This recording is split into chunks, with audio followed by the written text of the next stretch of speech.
Greetings everybody. So this is the radio on my Thor fourwinds 24F. It's a pretty common radio. I'm pretty sure you've all got one, especially if you're here watching this video. Driving along and it just went blank. The cameras would work every time I turned left or right or put it in reverse, but there was nothing. No radio, nothing.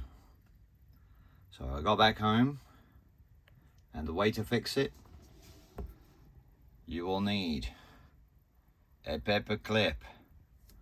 Shove it in this tiny little hole right here. That's what she said.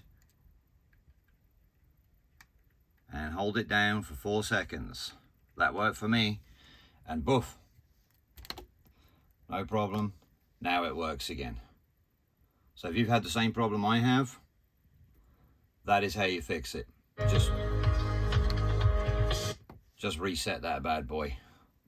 This in here for 4 seconds. Let me know if that helped you.